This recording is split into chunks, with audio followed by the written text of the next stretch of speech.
There you go, recording in progress. So, yes, how do we get here? A quiz is probably the best way to go about that. So, the first question in the quiz was roughly how many of you responded to the Let's Talk About Epilepsy survey. Now, those of you who have been paying very close attention to your emails should know the answer to this one, but I'm going to give you some options anyway. So, was it 3,000 people, 3,500 people, 4,500 people, or 5,000 people? Give you about 30 seconds to come up with an answer. And if you can't see the polls, because I know that doesn't always work for everybody, feel free to pop your answer in the chat as well.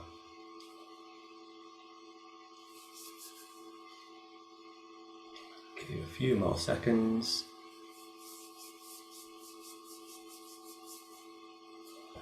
3,500 seems a pretty popular response here. I'm going to stop it there and say that you kind of undersold it, really. We had around 5,000 responses across the full campaign. So that was both through the survey, which I know many of you who are here responded to, so massive thank you to that, and to those of you who did that, and also through the events that we ran around the country. So some of you may have had a chance to come to those as well.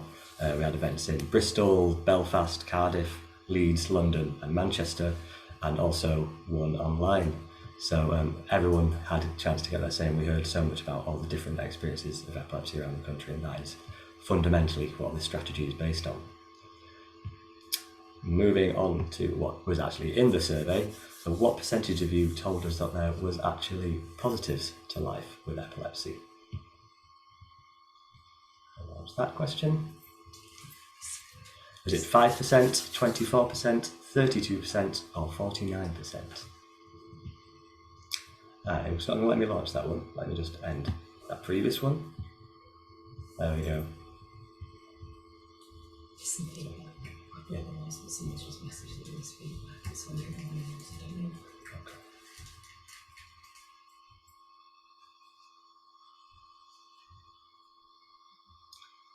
Let's leave it a little bit longer to answer that.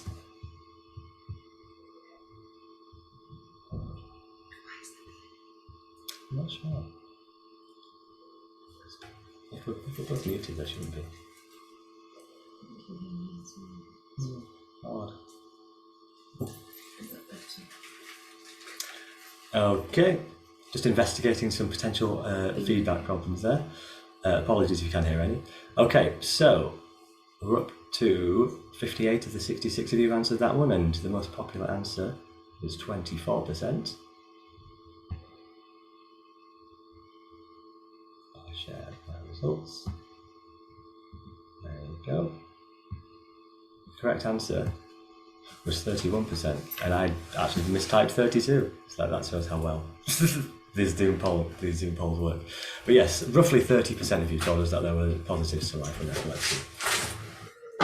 Those positives extended to things like having a greater sense of resilience, a greater sense of empathy, a greater sense of community, which hopefully some of you have experienced through Epilepsy Action, and an appreciation of the good things in life and appreciation of looking after your own health, which is all good stuff. But the vast majority of you, unsurprisingly perhaps, told us that epilepsy is not a positive thing in their life, and that's something that this new strategy is going to address. Similarly, what percentage of you told us that people with epilepsy were treated differently to other people? 30 seconds to think about that one. 44%, 59%, 66% or 79%.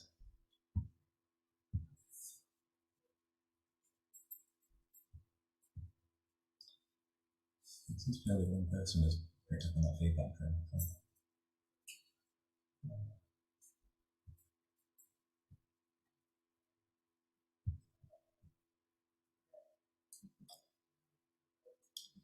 Okay, that's 30 seconds past. I'll stop the poll there. And it was a tie between 66% and 79%. So that means 22 of you were correct to say 79%. The misunderstandings around epilepsy are often huge. I don't think it's a surprise to anybody that that's the case. And this question really highlighted that when we asked for more detail about it. Almost all your responses pointed to a lack of understanding around epilepsy, be that just a lack of knowledge, right all the way through to outright discrimination. And anybody who's seen any of our employment campaign in the past couple of weeks will have seen some really shocking examples of how people with epilepsy are treated out there. And again, this is the thing that came through really strongly in the strategy. Right, 2 more questions.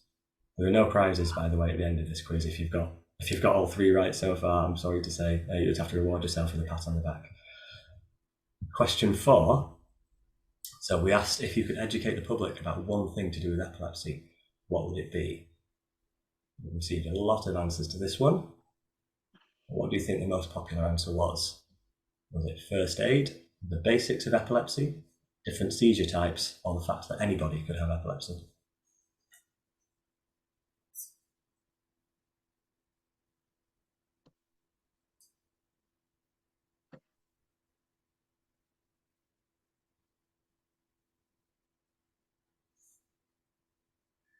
Clearly a good divide of opinion here. A range of responses. Right, that's been about 30 seconds, so I'll stop that there. And most of you just about went for first aid there. Yeah. So about 30%. The correct answer, it was a bit of an unfair one, this really, because it's quite an open-ended question, and the answer itself is no different. The basics of epilepsy. So those were actually the top 4 answers, but the basics of epilepsy, covering what epilepsy fundamentally is, what a seizure is, how epilepsy and seizures aren't necessarily the same thing, and obviously the fact that epilepsy is so much more than just seizures, and that it can mean so many different things to so many people. Just really fundamental stuff, I would think, for most of the people in this meeting, but clearly not well understood amongst the general public. So again, you can expect to see lots from us in the near future, educating people about those basics of epilepsy. And one final question. We asked you to describe epilepsy in one word. What do you think the most popular answer, or the most popular single word to describe epilepsy was? Was it misunderstood, frustrating, scary, or challenging?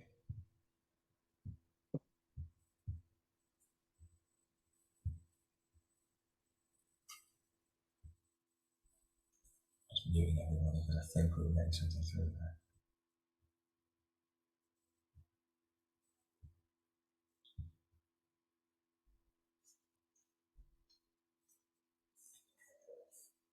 Okay, 30 seconds have passed. Challenging's looking very popular there, 31% of the votes. Oh, misunderstood just pipped it at the post there, 33% of the votes.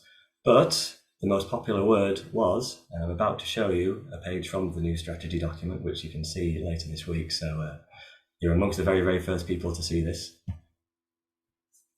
Yes, we asked you to sum up epilepsy in one word, and the biggest word you can see there is scary in the middle. So that was the most popular answer, but misunderstood, frustrating, and challenging, as you can also see there, also very big answers. So you weren't far off, basically, if you answered one of those. Generally speaking, nearly 40% of all your responses spoke about how epilepsy limits the person who has it, not only through the very real impact of seizures, but also the limitations that people feel in terms of fear and anxiety, and feeling that they can't participate in life in the same way that other people can. And this is all something which really comes through very strongly in the strategy. There will be an ongoing version of the Let's Talk About Epilepsy survey launched in the coming year as well, so we can continually monitor how people are feeling about epilepsy and continually see how the work we're doing is having an impact. So yes, please do keep an eye out for that and continue to share your thoughts, because we do need to be led by the people affected by epilepsy. So all of that leads us to what Rebecca's now about to speak about. So I'll hand back over to you, Rebecca, to discuss what the strategy entails. So I just wanted to sort of talk through with you. Josh has kind of given you that background about how we got to where we are. And where we were at in terms of our vision, we've been talking about in the past that, I will just move on the slides, striving to improve the lives of everyone affected by epilepsy. And really what everyone was telling us when we started to do work on our new strategy was that that is exactly what we're here for, and that is what we should be doing. But actually we could be more bold and ambitious, which Baroness Ford was mentioning earlier. So we've moved our vision on from all the feedback we had, and we're now talking about a vision which is about having a world without limits for people with epilepsy. And while we appreciate that everyone has limits in life, we also appreciate that those limits shouldn't be imposed on us by other people's perceptions of who we are and what we do and what epilepsy is and all those other things. So we're very much saying that we want to provide the support that we can for people to make sure that they can live without as many limitations as possible in their lives. So that's the vision that we've moved towards now. And within that vision, we've got 3 ambitions. And I'll just very quickly talk about those 3 ambitions. So our first one is that by 2030, everyone in the UK who has epilepsy will be able to say that life has improved because of the things we have achieved together.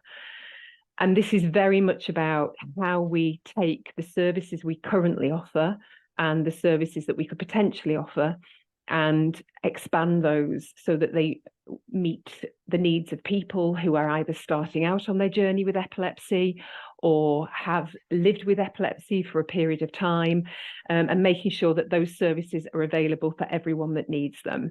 So we've got lots of plans on service development within here. And another thing that came out quite clearly was there's a real disparity between healthcare professionals' perception of the impact of medication on people with epilepsy and the people who actually take the medication, and things like the impact it has on mental health, the impact it has on kind of memory loss, things like that. So a lot of the work we'll be doing over the next few years will be really sort of challenging how we support people with the impact of medication and not just the impact of epilepsy itself.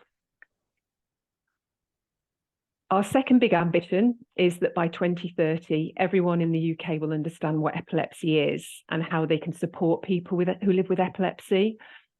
And one of the big things that came out of the survey, and it was from over half the people who responded, was that they wanted us as a charity to make sure that people who weren't connected with epilepsy understood more about it. And this links very much in with people feeling that they're limited because of other people's perceptions. And that the more people understand about epilepsy, the more it'll make their lives easier to live day to day. So this covers lots of sort of different things. It covers bigger national campaigns around epilepsy. It covers engaging more influencers, people who have a high profile in the media, and encouraging them to talk about epilepsy more freely. It looks at how we use digital spaces to highlight both the people who are doing good things about epilepsy and those that we can challenge because they're not.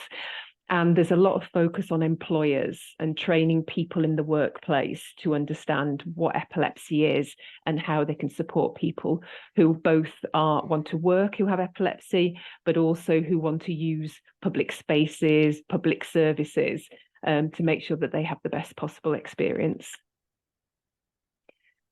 And then our final ambition is that by 2030, we as an organisation will be fully inclusive in who we are, but we'll also be fully inclusive in who we support. So there's lots of things going on in terms of the way we develop our organisational culture, but we've also identified groups of people that we're perhaps not representing as effectively as we could.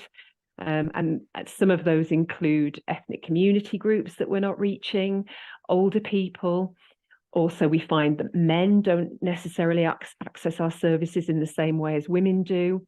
And some of this is also based on location. So we know that, for instance, in Northern Ireland and Wales, there is a higher prevalence of epilepsy within the population, but there is also lower numbers of healthcare professionals to support those people. So these are all things that we'll be focusing on in the coming years. So after whistle stop tour, I'm going to pass back to Josh, and he's going to just talk briefly about our values. Thank you, Rebecca. Yeah, so we will achieve all of these big three ambitions by being these four things. So these are the four things you can expect Epilepsy Action to live by in the coming years. You know, when you're interacting with us and when you see the things we're doing out there in the world, we want you to recognise that we are being ambitious, inclusive, empowering, and supportive. Just briefly talk about what each of those means. I should hope that it's pretty self-evident from what Rebecca's just explained that we're going to be an ambitious charity in the near future. That means being bolder. It means being creative in how we get out there to deliver services to people and to help others understand what epilepsy is. And it means being absolutely unapologetic about, you know, our advocacy for people with epilepsy and wanting to create that world without limits. We'll do anything that it takes to get there.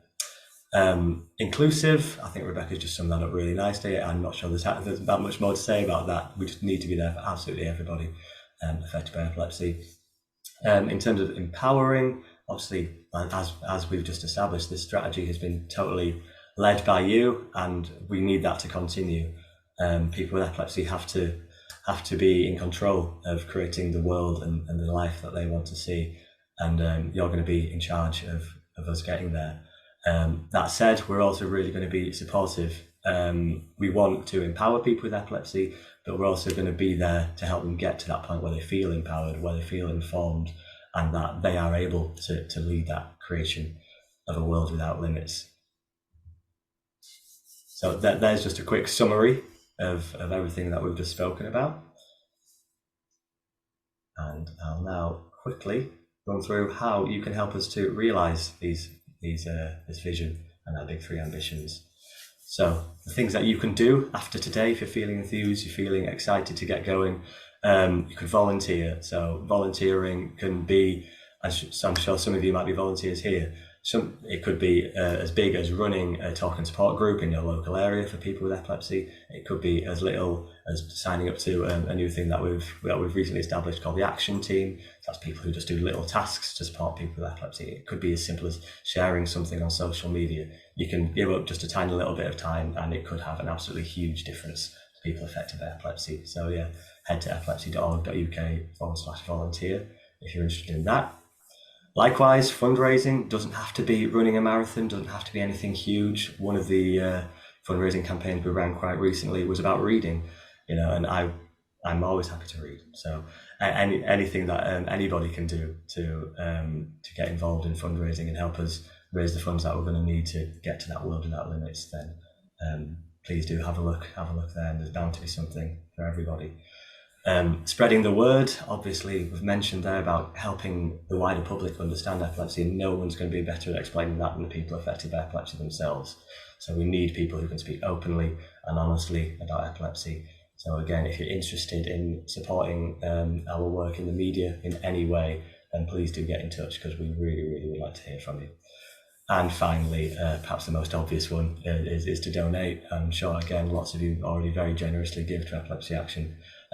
But as we're spreading the word, as we're growing our community, we are going to need more and more people to give us some money to help us create that world without limits. As I say, a very, very quick thing you can do right now is if you head to our website, you'll find our Christmas appeal, which has just been launched in the past couple of weeks. It all focuses around a young man called Reese, who was diagnosed with epilepsy in his teen years, and his journey and his struggles, and the impact he's described that Epilepsy Action has had in his life really is really powerful. So please do check that out, and if you are able to give a bit of money to that appeal, then that will be hugely, hugely appreciated.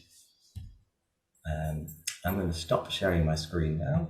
I've got the final slide there. It's just a reminder of exactly what it is that we want to achieve and everything that you can help to bring about.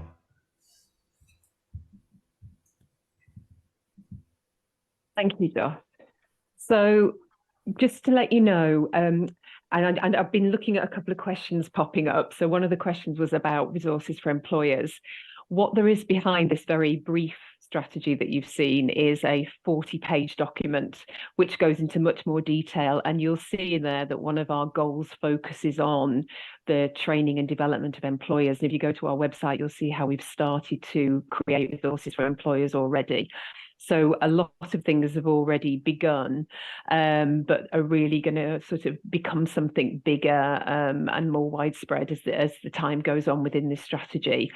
So you will receive, hopefully at the end of this week, an email with a link to the website pages that will contain this presentation, a short animation, and then a full document where you can see more detail about what we're trying to achieve.